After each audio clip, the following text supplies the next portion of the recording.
नमस्कार दोस्तों, आज के इस खूबसूरत दिन में मैं आप सभी दोस्तों का स्वागत करता हूं। दोस्तों, मार्केट के इतने बारीक डेटा को मैं आपको समझाकर चलूंगा जो कहीं ना कहीं आप लोगों के दिन भर बिजी रहने की वजह से, मार्केट के सिंक ना हो पाने की वजह से आपसे मिस हो जाता है। दोस्तों, मार्केट में अगर आप इस समय देखेंगे तो मार्केट में बाजी पलटी जा रही है, मार्केट में चाल चली जा रही है और कहीं ना कहीं यहाँ पर एक एक चीज निकल कर आती है कि क्या मार्केट यहाँ से पलट गया है और बहुत सारे लोग मार्केट में इस समय अपना पैसा बाय साइड में लगाने के लिए यहाँ पर पहुंच जाते हैं, ये सोचते हुए कि मार्केट के अंदर वर्स्ट अब ओवर हो गया है और नीचे से एक बड़ी नेगेटिव बाई की पोजीशंस को लॉन्ग क्रिएट कर देना चाहिए। देखो दोस्तों, जैसा कि आप लोग मेरे साथ स्मॉल केस आइडियाज में जुड़े हुए हो और आप लोग जानते हो कि हम लोग हमेशा एक्यूमुलेट करके चलते हैं डाउन स्विंग्स में। अब हम एक्यूमुलेट करके चलते हैं डाउन स्विंग्स में और हमारी ये कोशिश होती है कि अप स्विंग के अंदर जब हम मार्केट में आते हैं तो हम लोग धीरे धीरे करके अपनी पोजीशन को स्क्वायर ऑफ करते चले जाएं और यहाँ से पोजीशन से एग्जिट हो जाएं।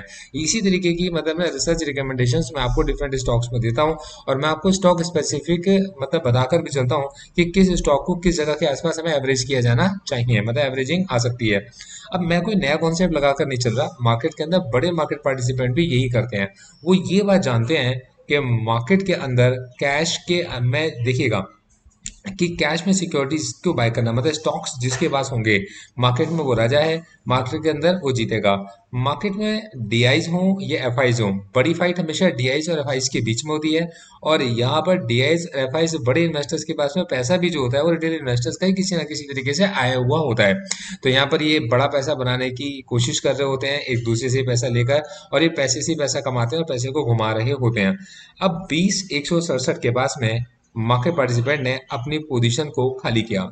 यार यहाँ पर खाली करना समझ में आता था और यहाँ पर नीचे का लेवल 19,750 जो निकलता था, एक इंपॉर्टेंट लेवल निकलता था 19,750 के बारे में मेरा आप लोगों के साथ एक डीप डिस्कशन रह चुका था कि यार 19,750 मार्केट में सेंटर का काम करेगा। 19,750 के नीचे मार्केट जैसे ही फिसला, हमारा व्यू मार्केट के लिए बेरिश बन गया था, ये बात आप बहुत अच्छे से जानते हो। और उसके बाद मार्केट ने 19,750 को कई बार टेस्ट किया और जितनी बार टेस्ट किया ये पॉइंट हमारे पास में एक स्ट्रॉन्ग रेजिस्टेंस की तरह काम करता है। अब देखिए, स्ट्रॉन्ग रेजिस्टेंस की तरह काम करता है, इसका मतलब निकल जाता है कि 19,750 के पास बड़े मार्केट पार्टिसिपेंट्स अपनी पोजीशंस को बेचने को रेडी थे, मतलब वो अपनी पोजीशंस को स्क्वायर ऑफ करने के लिए रेडी थे, पोजीशन में प्रॉफिट बुक करने के लिए रेडी थे। और 19,750 के पहुंचने के बाद में मार्केट में सेल ऑफ क्यों आता था कि इस जगह पर उनसे इस सेलिंग को ट्रिगर कराया जाता था। लॉजिक समझाता हूँ। यहाँ पर अगर बहुत सारे ऑर्डर्स एल्गो के कुछ इस तरीके से प्लेस्ड हों कि मार्केट में जैसे ही ये लेवल आएगा मार्केट में जाकर बेच दो, मतलब सेल के ऑर्डर लगा दो, तो यहाँ पर क्या होता था कि मार्केट को मार्केट पार्टिसिपेंट्स ने कुछ इस तरीके से मार्कअप करा, मतलब चीज़ों को महंगा भी खरीदा कि मार्केट इस 19,750 के लेवल तक पहुंच जाए। और जैसे ही 19,750 के लेवल तक पहुंचता था तुरंत से क्या होता था, सेल के ऑर्डर्स ट्रिगर होने शुरू होते थे और सेल के ऑर्डर बड़ी क्वांटिटी में ट्रिगर होते थे, जिसकी वजह से आप मार्केट के अंदर ये फॉल देख रहे हैं। अब ये सेल के ऑर्डर अगर किसी ने एग्रेसिव बाय करना होता तो इसी जगह पर लग जाते और इसी जगह पर बाय हो जाते, इसी प्राइस पर बाय हो जाते और ऐसे ऊपर मार्केट को लेकर चले जाते, लेकिन ऐसा हुआ नहीं। अब ऐसा क्यों नहीं हुआ? उसके पीछे की वजह ये थी कि मार्केट पार्टिसिपेंट्स ने केवल कुछ ही क्वांटिटी में को महंगा खरीदा और फिर उसके बाद अपने जो बाय के ऑर्डर थे काफी नीचे लगा रखे थे, जिसकी वजह से मार्केट क्या होता है, धड़ धड़ धड़ धड़ धड़ सेल होता है और गिरता चला जाता है और एग्जैक्टली हमारे को ये 19,663 के पास में जाकर दिखता है। अगले दिन मार्केट के खुलते ही मार्केट पार्टिसिपेंट इस चाल को पकड़ने की कोशिश करते हैं कि शायद मार्केट गैप अप खुलेगा और उन्होंने अपने ऑर्डर्स सेल के लगा रखे होते हैं प्री ओपन मार्केट के अंदर। लेकिन मार्केट पार्टिसिपेंट्स भी बड़े चालाक होते हैं और उन्होंने नीचे लेवल पर अपने बाय के ऑर्डर लगा रखे थे, तो ये ऑर्डर जो फुलफिल होते हैं कहीं बहुत ज़्यादा नीचे जाकर होते हैं, एक बड़ा गैप डाउन होता है और नीचे से ये जो बाय के ऑर्डर्स लगे थे इनकी वजह से मार्केट यहाँ ऊपर की तरफ आता है। पर ये बहुत बड़ी क्वांटिटी में मार्केट के अंदर बाय के ऑर्डर्स नहीं थे, ये फुलफिल नहीं हो पाते, तो यहाँ पर जो सेलर है सेलर्स के बाकी के ऑर्डर कम रेट पर ही जाकर फुलफिल हो पाते हैं। मेरे लॉजिक को समझिएगा, बहुत इंपॉर्टेंट बात है जो आपको इसको समझाना चाहता हूँ।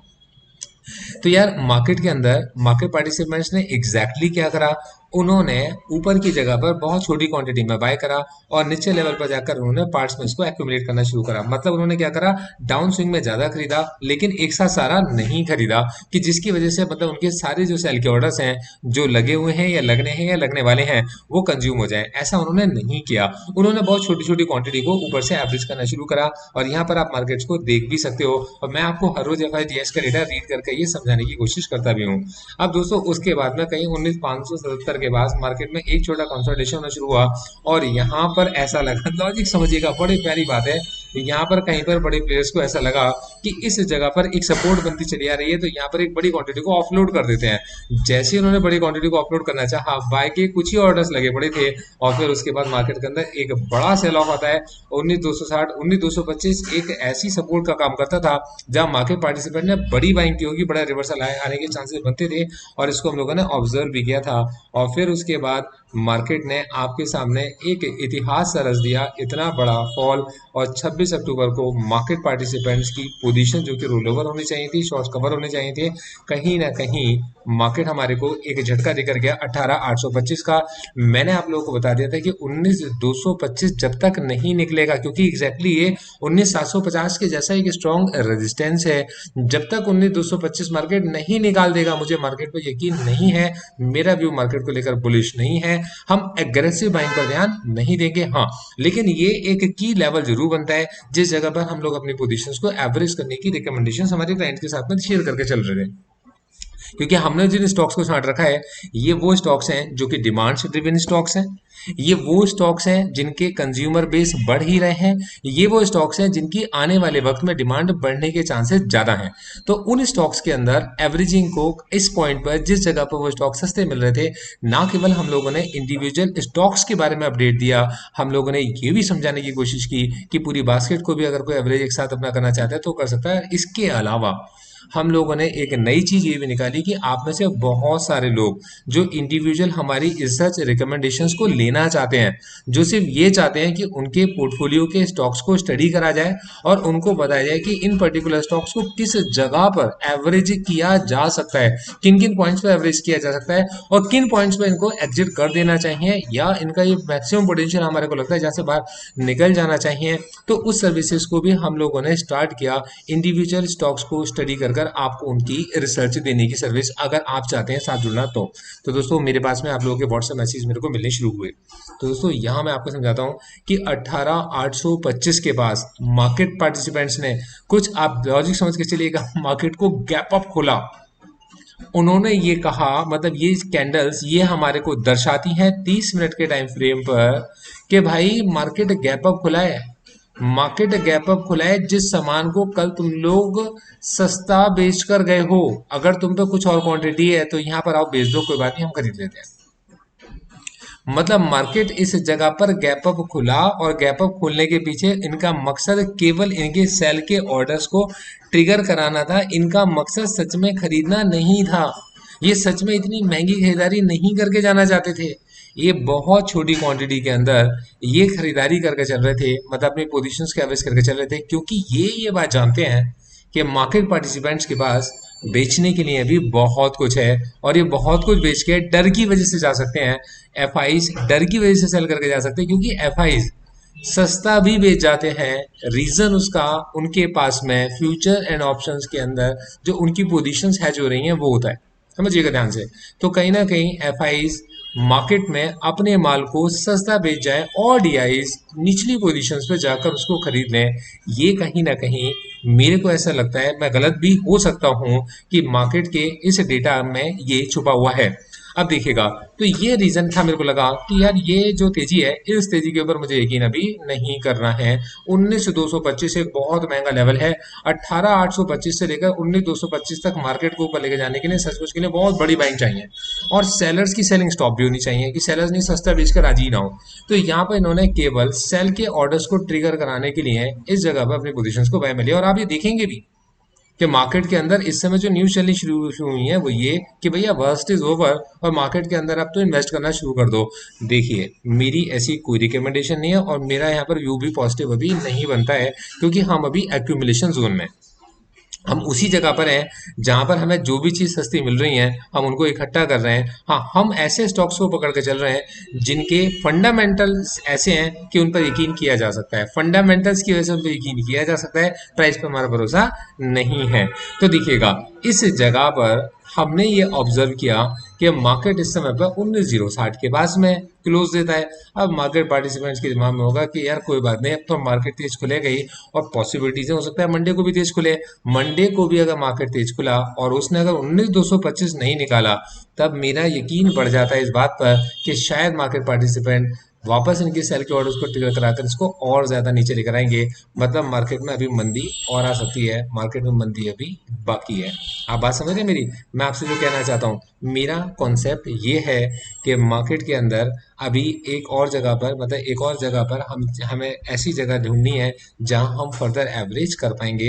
एक जगह पर हम लोगों ने छोटी क्वांटिटी के अंदर अपने पोजीशंस को ऐड किया है। कॉन्सेप्ट समझ में आ गया आपको? अब देखिए एग्जैक्टली सेम चीज को जाएंगे और जब आप जाकर एफ के डेटा पर चेक करेंगे, देखिएगा 313 करोड़ की बाइंग।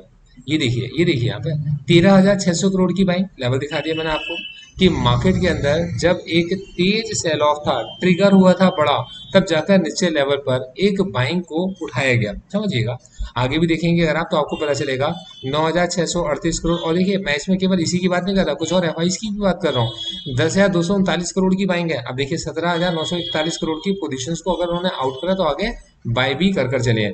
एग्जैक्टली अगर आप देखे चलेंगे तो इस समय पर मार्केट के अंदर जो गैप है वो बढ़ गया है 23,437 करोड़, और ये 26,000 मतलब 600 करोड़ के आसपास। तो ये 26,600 करोड़ है और ये 23,500 करोड़ है, तकरीबन तकरीबन 300 करोड़ के आसपास का गैप यहाँ पर मार्केट के अंदर अभी भी बनता है। तो 300 मतलब देखिएगा 26,000 है ना, 23,000 है, 3,000 करोड़ का, सॉरी 3,000 करोड़ के आसपास का गैप अभी इस समय पर मार्केट के अंदर बनता है। तो जब ये गैप बढ़ना शुरू हुआ है, इसका मतलब है मार्केट में सेलिंग अभी हावी है, मार्केट के अंदर भी सेल के ऑर्डर्स लगने बाकी हैं। पॉसिबिलिटीज हैं कि मार्केट में और फर्दर मंदी हमारे को देखने को मिल सकती है। और मार्केट अगर गैप अप खुलेगा तो मार्केट के गैप अप खुलने पर हमारा यकीन अभी नहीं होगा जब तक मार्केट हमारे को 19,225 पर कंसोलिडेट करके ना दिखा दे, जब तक ऑप्शन चेन के अंदर हमारे को एक सिग्निफिकेंट पुट राइटिंग आगे तक देखने को ना मिल जाए, जब तक पुट हमें सस्ती मिलनी शुरू ना हो जाए, तो हमारे दिमाग में अभी मार्केट के अंदर गिरावट का असर बाकी लगता है। अब देखिए यही चीज अगर आप जाएंगे और जाकर अगर आप बैंक निफ्टी को देखेंगे, तो बैंक निफ्टी के अंदर मतलब बैंकिंग स्टॉक्स को समझते हुए भी मार्केट के अंदर एग्जैक्टली यही चाल आप देख रहे हो। और यार इतने मतलब कुछ ही दिनों के लेवल देखिए 42,121 तक, मतलब 42,000 तक के लेवल को बैंक निफ्टी ने टेस्ट कर लिया है।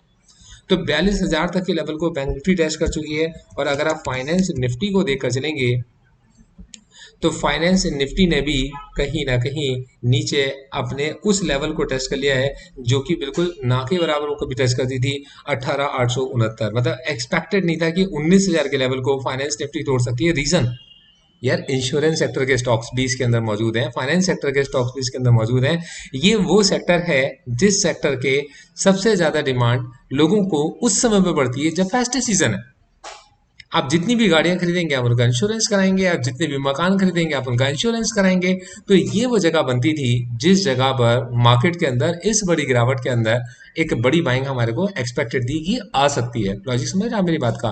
तो मेरी ये एक्सपेक्टेशन है मतलब मार्केट को लेकर, और मैं इस जगह पर अभी एक चंक मतलब अपनी मतलब मैं खुद भी अपने पोर्टफोलियोज में अपना मतलब एक पार्ट इन्वेस्ट कर कर एक पार्ट से अपने पोजीशंस को एवरेज करके चल रहा हूँ। लेकिन मैं सुपर बुलिश मार्केट को लेकर अभी नहीं हूँ। मैं अपने पास पैसा रखना चाहता हूँ अपने आने वाले वक्त में कुछ और जगह पर एवरेज करने के लिए। तो उम्मीद करके चलता हूँ कि मेरा ये एनालिसिस, मेरे ये कॉन्सेप्ट, मेरे ये रैशनल्स आप लोगों को समझ आए होंगे।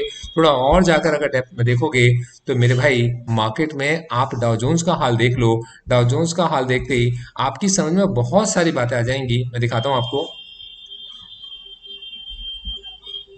देखिए हम यहाँ पहुंचे, हम थोड़ा सा नीचे आए, नीचे आकर एस जी एक्स यूजी डाउ जोन्स के चार्ट्स पर गए, और ये देखिए आप यहाँ पर डाउ जोन्स की इतनी प्यारी क्लोजिंग तो आप लोगों को बिल्कुल भी एक्सपेक्टेड नहीं होगी। हाँ, ये एक एक्यूमुलेशन जोन है डाउ जोन्स के अंदर। 32,418 के पास में एक हमें क्लोजिंग मिलती है, नेगेटिव क्लोजिंग है, मार्केट में गिरावट है। और यहाँ ब्रेंट ने अपनी तेजी बरकरार रखी हुई है, पकड़ी हुई है। और उससे बड़ी बात यार, एफ अगर माल बेच कर नहीं जा रहे तो यार ये इतने ज्यादा जो डॉलर है, इतने डॉलर इतने महंगे कैसे हो रहे हैं? इतने डॉलर को खरीद कौन रहा है? आप समझो।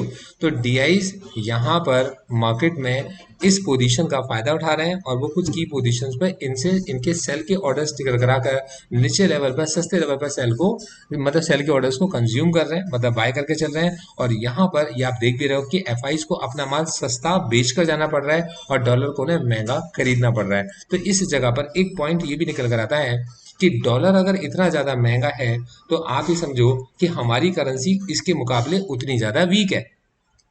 तो अगर हमारी करेंसी डॉलर के मुकाबले वीक है तो इसका मतलब अगर इस वक्त पर कोई बड़ा बड़ा इन्वेस्टर एक डॉलर के बदले में हमारे देश में आकर इन्वेस्टमेंट करना चाहेगा तो उसको बहुत सारी चीज़ें बहुत ज़्यादा सस्ती मिल जाएंगी और वो बहुत ज़्यादा सस्ती चीज़ों को यहाँ से खरीद के लेकर जा सकता है। मतलब एक बड़ी होल्डिंग बनाने का ये बिल्कुल सही वक्त है।